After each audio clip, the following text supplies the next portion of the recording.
Okay, let's watch this video. Өрөнд орох мөнгөөрөө өрөнд өгөх мөнгөөрөө бит 50-д алчихсан. Uncut Gems. Энэ киногод би бол 3 сарын өмнө үзсэн байжээ. Safety ах トゥ ус гэж уран бүтээлчдийн тухай сонсож байгааг хүмүүс байх юм бол эдгээр ах トゥ хоёр найруулагч бол сүүлийн хэдэн жилийн хугацаанд карьер нь пуужин шиг хөөрж байгаа орчин цагийн хамгийн сонирхолтой уран бүтээлчдийн тоонд бол зайлшгүй багтах. Энэ сонин юутай төгсгөл нь тодорхойгүй дуустах санагдаад байгаа Uncut Gems. Ямар ч юм тийм бүр яг битний кино. Key Drop нь Counter Strike дотор байдаг кейснүүд тайлал, кейс нэдэглүүд бокс сайт юм. Та бүхэн үнэгүй кейсээс эхлээд асар үнэтэй кейс нэх боломжтой байгаа. Өөрийн утсан скинийг апгрейдээр сайжруулах болон скин ченжерээр дуртай скинээрээ солиод авах боломж бий. Хэрэв эсвэл бус хэрэглэгчтэй хамгийн өндөр эсвэл хамгийн бага түнтэй ялах байдлаар эсвэл бүр багаараа кейс батал хийж азаа үзээрэй. Та бүхэн CDS-сэн промо кодыг ашиглаж 10% бонус 50 цент үнэгүй авахаас гадна $2 эсвэл бүр $10 депозит хийх юм бол миний ороосон бүх гивэд оролцох боломжтой байгаа. Харж байгаачлан ер нь $7500 гивэд зарласан байгаа шүү. Fire Swap.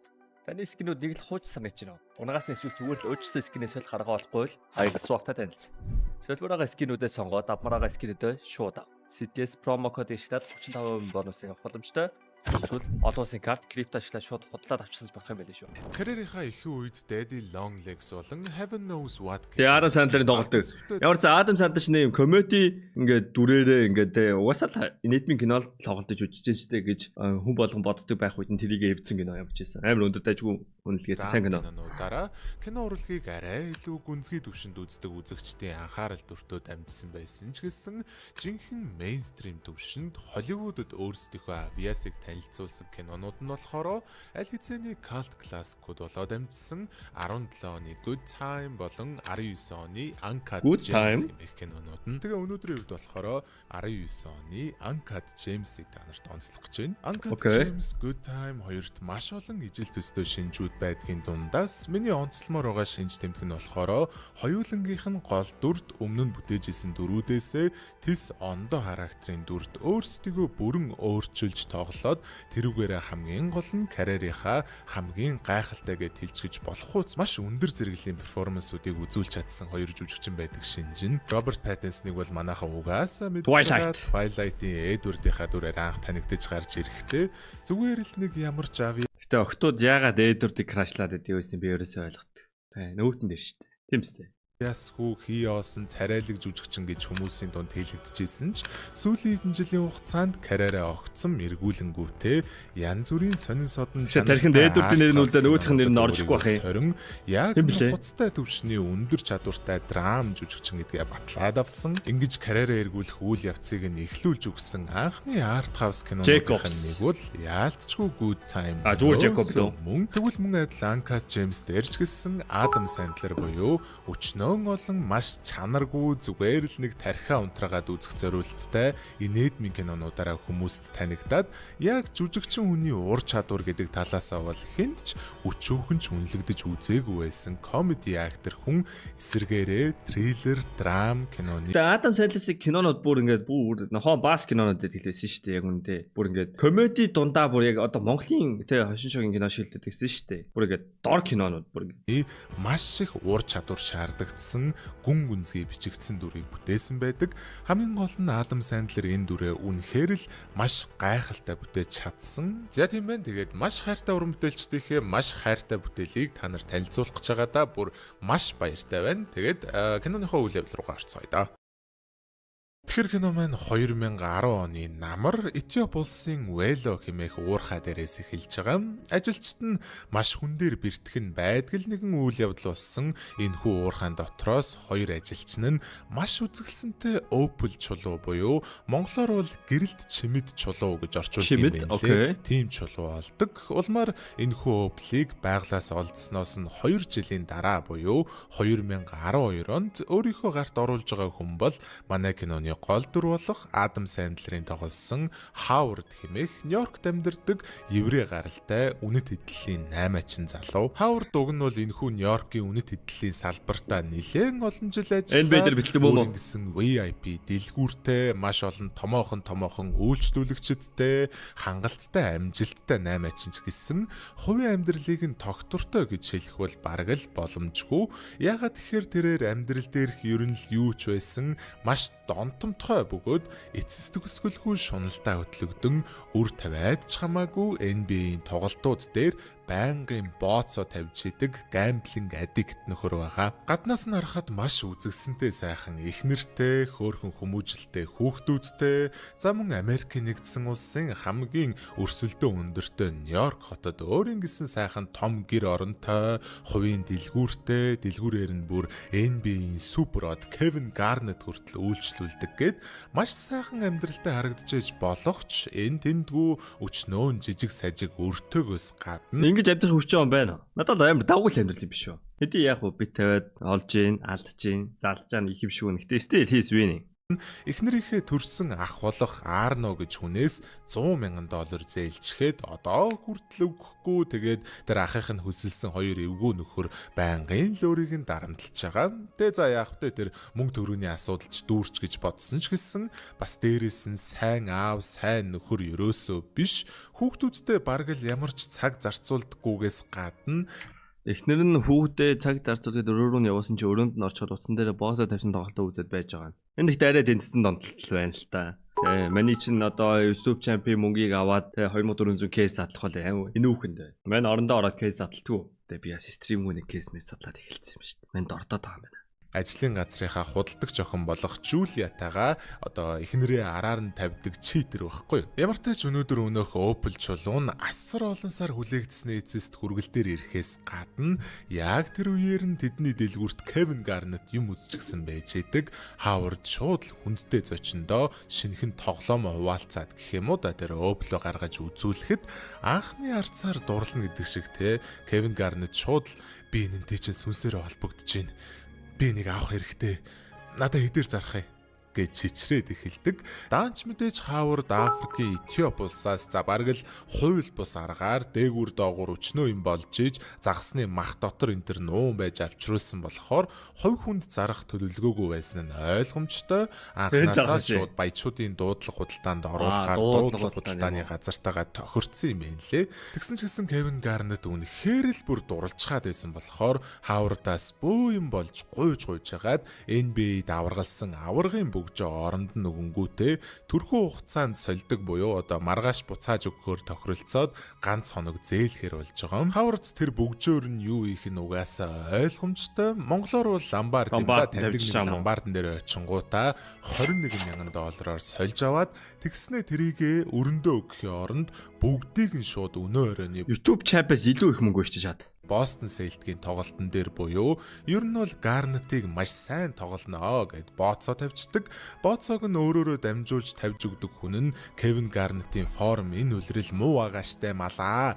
Мөнгө чинь илүүдэд байгаа юм уу гэж сануулсан ч гэсэндээ Opel чулууг нь аваад явцсан болохоор чулуунаасаа ирж мөч хүч одоо аваад амар сайн тоглоно гэж мэдэрсэн юм уу яасан. Өчүүхэн жиргэлзээгүй л мөнгөө үлдээчгээд гараад явдгийн.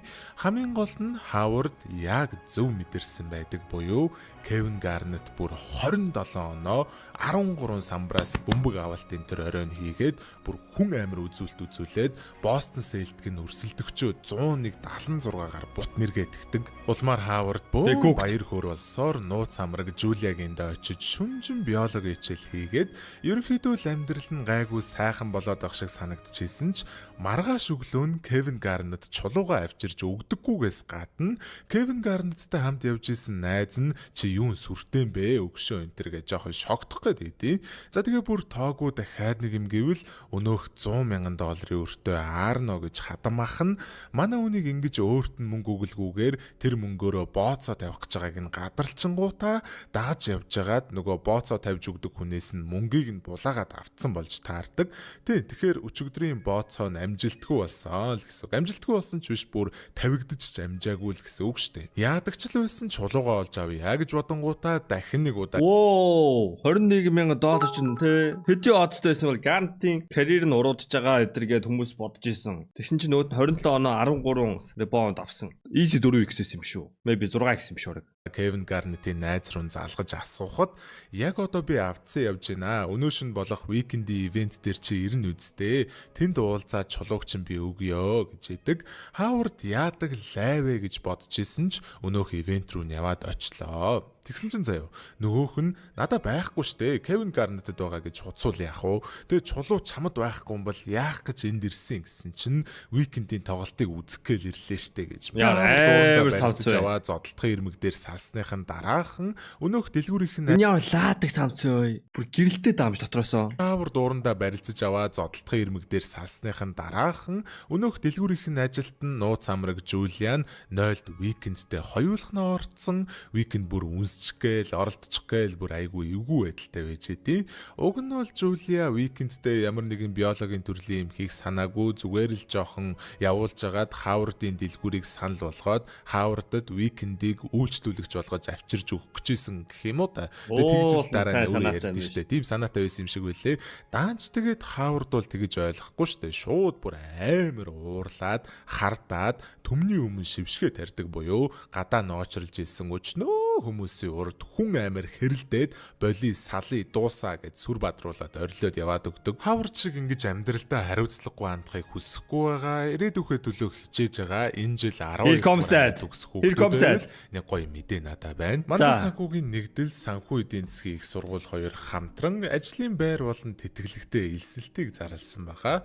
Энэхүү элсэлтэд тэнцснээрээ та 3 жилийн дотор бакалавр хамгаалах боломжтой СЭЗ-ийн хөтөлбөрт 100% тэтгэлэгтэй хамрагдах боломжтойгоос гадна тэтгэлгээр бакалавра хамгаалахынхаа хажуугаар мандал санхүүгийн нэгдэл цалинтай ажиллаж бизнесийн ертөнцид хөл тавин асар их боломжтой 4 сарын 20-оос 6 сарын 750 өвөө дэлгэрэн өөрийн биеэр өнөөх чулууга тэдний дэлгүүр дээр авчирж өгдөг. За гэтээ нэг юм байгаа нь нээрэнгээс л ёстой энэ чулууг яаж иж байгаа л өөрийн болгомоор байгаа юм байна лээ л дээ. $1,000 аваад ирдсэн. Энийг надад зарчгаа өгшөн гэд гуйгаад болдгүй. Гэтэл мэдээж хаавар зарахгүй л дээ. Уучлаарай өгшөн. Дуудлага худалдаанд өгөхгээ тохирдсон юм аа. Үнэхээр амар байх юм бол тэр дуудлага худалдаанаас авчгаа гэд буцаагаад авдаг. Тэглээч угаасаа энэ чулуу нь юу $175,000 яг шударгаар тооцох юм бол $1 сая давхаар хэмжээний үнэтэй байхгүй юу? Тэснэ за Кевин Гарнет бөгжөө эргүүлээд авъя гэсэн чинь Хавард ламбард нь тавиад тууцсан шүү дээ, тэ. Удахгүй буцаагаад өгөө гэд Кевин Гарнет бол чулуугаа ааж авч чадахгүй, чемпионшипээр ингэж авч чадахгүй, үнэхээр л бөөн тилт болгоораа явж байгаа. Ямар ч тач Хавард чулуугаа авсан даруйдаа шууд өнөөх дуудлага худалдаандаа аваачиж өгснөөр чулуугүй болцсон Кевин Гарнет маань тэр оройныхоо тоглолтод ёстой шал арчаад амар муу тоглоодохдаг. Тэгээ нэг сонирхолтой баримт гэвэл энэ кинон дээр гарч байгаа бүхэл энэ Кевин Гарнетийн тоглолтууд яг бодит амьдрал дээр 2012 онд болж исэн жинхэнэ тоглолтуудын үзүүлэлтүүд, жинхэнэ тоглолтуудын дүрснүүд баггүй юу. Ерөнхийдөө л яг тухайн үйлрэлдээ жоохон формуутай байсан ирнэ. Яг энэ сервисийн тоглолтуудынхаа зарим дээр нь огцом амар өндөр үзүүлэлт үзүүлж исэн байд юм бэлээ. Тэгэхээр Сафта яхтус бас анхны кастинга хийхдээ Кевин Гарнетийг энэ дүрдээ сонгосон нь бас зүгээр нэг рэндом сонголт биш байсан байгаа. За тэр чи яг маргааш нь өнөөх дуудлага худалдааны газар нь манай үний чулууг жоохон буруу, дутуу үнэлцдэг буюу $155,000 үнэлээ наа. Хавард угаасаа Кевин Гарнетийг ирнэ гэдгийг мэдчихсэн болохоор ядчил өнөөх $175,000-т нь хүргээд зарахын тулд хадам аавтайгаа хувилдаад хадам ааваараа үнийг нь өсгүүлж өрсөлдүүлэхээр болчдөг. Зүгээрээ хин чин тухай мэдэхгүй. Авах мөнгөнийхөө 20%-ийг би танд өгье. Гарнет энэ чулуунд хостуулчихсан байгаа. Заавал аавна би мэдчихээн. Удалгүй дуудлага худалдаанч эхэллээ. Гарнет ч үнэ удаа дараалан өсөглөө. Хадам аавч тэрийн дагаад удаа дараалан өсөглөө гэд $20,000-оос өссөн яг хүсэжсэн $175,000 бүр давуулаад Гарнетийг $180,000-ын санал тавиулж чадсан ч гэсэн Хавардын шунал дандаа л өөрт нь лай болж байдгийн дагуу $180,000-д нь л өгөө дуусчихгүй нэмж авах гэж шуналтаад хадам аав руугаа дахиад өсөг гэж дохио өгснөөр хадам аав нь $190,000 болгоод өсөгчдөг. Гарнет хэсэг бодож бодожогоод хичнээн тэр чулууг авахыг юунаас ч илүү хүсэжсэн ч гэсэн хамт ирсэн санхүүжийнхээ үгэнд ороод үргэлжлүүлж нэмэлгүй буугаад өгчдөг. Мэдээж цаа яг хадам аавынх нь худалдаж авсан мөнгө Хавардын данс руу орсны дараа Хавард буцаагаад шилжүүлчихэн л дээ. Гэтэ түрүү өөрөө авсан мөнгөнийхөө 20% өгөө энэ төргээд амлцсан штэ тий. Тэгээ тэрийг аав нугасаа нэхэн. Тэгэхээр шууд дахиад нэмээд $38,000 гаруй мөнгөний өрөнд Хавард дахиад орчиж байгаа. Сүүлийн үед өдөр бол Хавардд болж утж байгаа юм нэгч байхгүй байлаа штэ. Өөрөх юм арын өрөөндөө орж Жулиад хамаг зовлонгоо тоочж уйлаад Жулиач гэсэн өнөөх викендийн явдалтаа дахиж нэг удаа уучлал гуйгаад тэгээ за Жулиа нэг сони юм хийсэн байдаг нь өөрийгөө Хавардд хайртай гэдгээ батлах гээд бүксэн дээрээ Хавард гэж шивэлцсэн байдаг. What did you do? Why would you? You don't like it? Гэтэ за нэг бүтэмжтэй юм болдгоо нь Хавард Гарнет руу залгангуудаа дуудлага худалдаан дээр хадам автгаа хувилдсан тухайгаа яг үннээр нь хэлж уучлал гуйгаад $175,000-ороо одоо ирээд надаас чулууга худалдаад авч болох уу гэж асуухад ашгүй Гарнет зөвшөөрөөд хүрээд ирдгийн. Гарнетыг өрөөнд нь орсны дараахан Арногийн рекетч тэнцэрлээ. Гэтэ яг уу асуудалгүй л дээ. Одоо Гарнетаас авсан мөнгөө өгөөл 100,000-ын өрөө дарчин үсттэй те. Right? Ганц гарах хаалган дээр нь Арногийн хүмүүс өөрийг нь хүлээж байгааг Хавард мэдчихсэн болохоор Жулиа руу мессеж өчээд хажуу талын дэлгүүр рүү оруулангуудаа арын өрөөнийхөө цонхоор тэр хажуу талын дэлгүүрийнхээ цонхон дээрх Жулиад мөнгө дамжуулаад $170,000 бүгдийг нь өнөө өрөөний Кевин Гарнетийн тоглолтын дээр бооцоо тавихаар болж байгаа. Гарнетыг гарсны дараахан Арног орж ирэхэд Хавард Гарнет сая азийн чулууга аваад явсан. Өнөө өрөө цаач нь аална. Тэгээ би сая бүх мөнгөө бооцоо тавих гээд өгөө явуулчлаа гэж хэлэх audacity байгаа юм бэлээ. Нөгөө хэд нь яг одоо залгаад бооцоогоо болиулаадах гэж сүрдүүлж үзлээ, тайвнаар гуйж үзлээ. Угаасаа Хавард залахгүй нь ойлгомжтой. Сүүлдээ за болвол гээд өөрөөсөө араас нь гарч хайх гэжсэн ч Хавард тэднийг яг гарах хаалганы голын зайд зогсож байгаа үеэр нь төгжиж хаяад санаа зовоодох шаардлагагүй. Гарнет чулууга аваад явсан. Өнөөдөр будаа уулгана. Наана байж заяа хамтдаа тоглолтын үзье юмэн. За тэгээд тоглолт нь эхэлж байгаа маа. Би ер нь бит тавьж үзэж байгааг болохоор бас яг яаж ажилдаг, ямар нөхцлөөр тавьдгийг сайн ойлгохгүй байгаа заяа. Гэхдээ Хавард лав Кевин Гарнетийн баг нь тэдээс дээш оноогоор хожино. Кевин Гарнет нэг үед тэдээс дээш оноо авна. Тэдээс дээш самбраас бөмбөг авна гэд нилээ хэдэн нөхцөл нийлүүлээд бооцоо тавьсан юм шиг байлээ. Ямар ч л байсан хэрвээ тэднэр нэгэн ч дутахгүй бүгдээрээ амжилттай таарчвал саяны $175,000 $1,200,000 Йоо хэдий юм олдсон юм бэ? Бро. $29,000 болгож өсгөх боломжтой юм байлээ. Өнөөдөр бол Хавардын ойрын хэдэн жилийн амьдралынх нь хамгийн азтай өдөр. Яагаад гэхээр тоглолтын эхний секундээс авахуулаад төгсгөлийн секунд хүртэл төгс биш юм нэгч болдоггүй буюу тавьсан бооцооны төрөл бүр нь өчөө хүнч зөрөөгүйгээр 100% амжилттай бүрдээтгэдэг.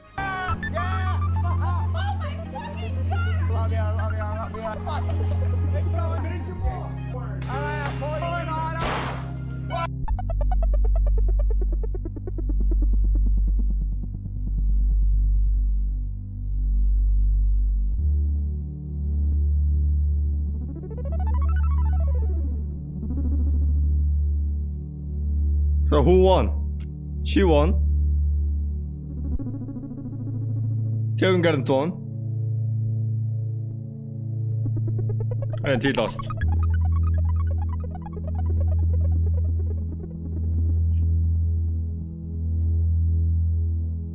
Нэ төгсөлгүй кино биш төгсөл нь амар тэнийг санагдчихсэн юм бэ. Зөв мөнгө авчил та тэгээ сая $200,000 олсон шүү дээ. Үйл явдлын дүрээд өндөрлж чинь тэгээд угаасаа ерөнхийдөө бол киноны бас хөгжим нь үнэхээр гоё. Тэгээд тийм болохоор хөгжим бас мэдээж би саяны тайлбар дээрээс та нар хөгжмийг авч чадахгүй одоо юу ч үдийн зарим жүжигчдийн диалог ч юм уу зөндөө олон зүйлсийг угаасаа та нар яг ингээд товчлоод ярьж өгж байгаа тайлбараас хүлээж авч чадахгүй шүү дээ. Тэгэхээр мэдээж кинонууд зарим кинонуудыг бол яг би хэлдэж шүү дээ. Товчлуулчихо зүгээрээ бүтэн үзээд угаасаа цагийн гарц гэдэг шүү дээ. Гэхдээ зарим яг үнэхээр цагийн гарц биш үнэхээр л яг бүтнээр нь үзэх ёстой чанартай кинонуудыг бол та эдмээ сайхан үзээрэй. Тэгээд ямар ч үсэн энэ Uncut Gems-ийг бол бүтнээр нь үзээрэй гэж бол би яалтчгүй санал болгоно. За тийм байна да. Тэгээ өнөөдөр минь бичлэгийн дүрээд өндөрлж гин хэдүүлээ дараачихаа бичлэгээр тун удахгүй уулзах болохоор төвчээртэй сайхан хүлээж агаарай. Хайртай шүү. За. Сайн хараа. Жорж хайртай гинэ. Жорж хайртай байна. I think it's дохоо boys. Enzo embroidered. За яасан бэ? Дохоо мохоо гэдээсэн. Where is the gold? Дохиож boys. Дохиож. $20 үрсэн. Easy $200.